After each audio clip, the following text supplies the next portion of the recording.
नमस्कार मित्रों, मैं शालिनी आपका अपने आइडल इंस्टीट्यूट पर स्वागत करती हूँ। दोस्तों, पढ़ते पढ़ते हम थोड़ा आगे बढ़ते हैं और आज पढ़ने की श्रृंखला में हम 4 कदम और आगे बढ़ते हैं, जिसमें आज का हमारा टॉपिक है दोस्तों हिंदी साहित्य का इतिहास। हमने ग्रामर के सारे पोर्शन को स्टेट और सीटेट और एस्टेट के अकॉर्डिंग सारे पोर्शन को मैंने कंप्लीट कर लिया है। उसके सारे वीडियो हमारे यूट्यूब पे पड़े हुए हैं, आप लोग उसको देख लीजिएगा। अब बारी आती है हिंदी साहित्य की। कुछ क्वेश्चन हिंदी साहित्य के भी आ जाते हैं।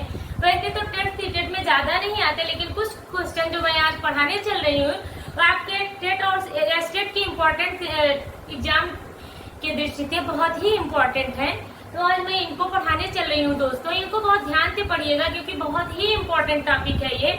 जरूर यहाँ से एग्जाम में ये क्वेश्चन जरूर पूछा जाता है, इसलिए मैंने सोचा कि थोड़ा हिंदी साहित्य पे भी आप लोगों के बीच में थोड़ा सा हिंदी साहित्य के बारे में चर्चा करती हूँ। तो आज थोड़ा चलते हैं पढ़ाई की तरफ, देखते हैं क्या है आज हिंदी साहित्य में। तो सबसे पहले दोस्तों हम हिंदी साहित्य का इतिहास लेते हैं। हिंदी साहित्य का इतिहास दोस्तों बहुत ही डीप है, बहुत गहराई से तो हमें नहीं जाना है क्योंकि हमें पीएचडी तो करना नहीं है इसमें। बस हमें मोस्टली वही टॉपिक पढ़ने हैं जो हमारे एग्जाम पॉइंट ऑफ व्यू से इम्पोर्टेंट है। तो अब हम बात करते हैं हिंदी साहित्य का विभाजन। सबसे पहले हम देखते हैं कि हिंदी साहित्य को कितने भागों में बांटा गया है। तो हिंदी साहित्य को दोस्तों 4 भागों में बांटा गया है। नंबर 1 आपका है आदिकाल, नंबर 2 आएगा भक्तिकाल, नंबर 3 आएगा रीतिकाल, नंबर 4 आएगा आधुनिक काल। इन कालों का हम समय अनुसार विवरण देखते हैं। इन जो विभाजन है इनका काल समय के अनुसार हम विभाजन देखते हैं कि क्या सन कब चल रहा था। तो आइए हम देखते हैं। तो सबसे पहला आता है दोस्तों आदिकाल। आदिकाल का जो वर्ष है दोस्तों वो है हमारा 650 से 1350 तक। आदिकाल का समय 650 से 1350 तक है। दिन आता है दोस्तों भक्तिकाल। भक्तिकाल का समय है 1350 से 1650। दिन आता है रीतिकाल। रीतिकाल का समय है 1650 से 1850। दिन आता है आधुनिक काल। आधुनिक काल का समय है 1850 से अब तक। तो ये जो इतिहास का जो विभाजन है ये बहुत ही इम्पोर्टेंट है दोस्तों। इसकी जो तिथियां दी हुई है, जो डेट दी हुई है, इसका सन, ये ज्यादातर एग्जाम में पूछ लेता है कि 1650 से 1850 तक कौन सा विभाजन चल रहा था। रीतकाल चल रहा था, भक्ति काल चल रहा था, आधुनिक काल चल रहा था। तो इसलिए इस विभाजन को बहुत ध्यान पूर्वक आप लोग देख लीजिए और अपनी कॉपी में लिख लीजिए। देन दोस्तों हम बात करते हैं, जब हम विभाजन इसका कर लेते हैं तो बारी आती है आदिकाल की नामों की।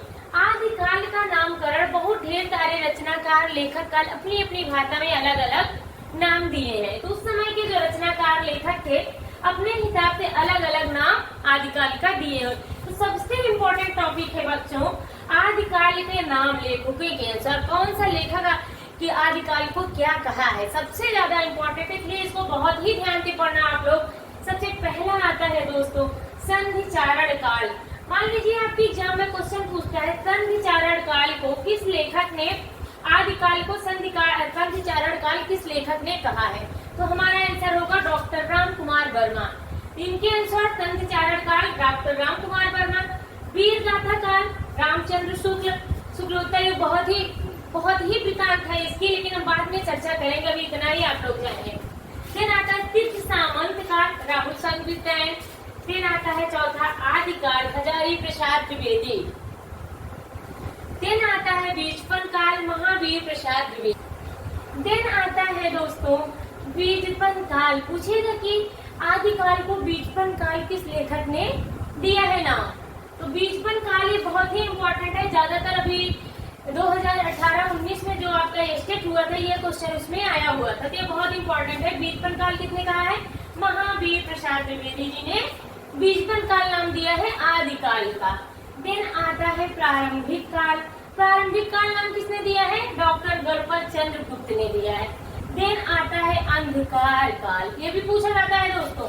अंधकार काल का नाम किसने दिया है, कमल कुलश्रेष्ठ ने दिया है।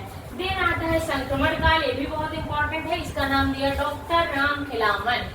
देन आता है चारण काल, ये भी बहुत इंपॉर्टेंट है दोस्तों। जो इंपॉर्टेंट है उस पर मैं आपको बार बार बता रही हूँ, इसलिए उसको ध्यान से पढ़िएगा। चारण काल आता है जॉर्ज प्रियर्शन जी का। फिर आता अपभ्रंश काल। अपभ्रंश काल किसने कहा? धीरेन्द्र वर्मा।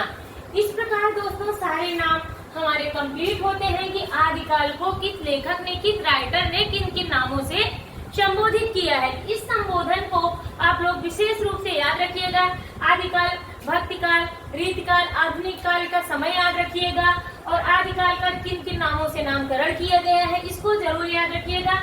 आप लोग अपनी कॉपी में इसको नोट कर लीजिए और अच्छे से याद कर लीजिएगा। धन्यवाद।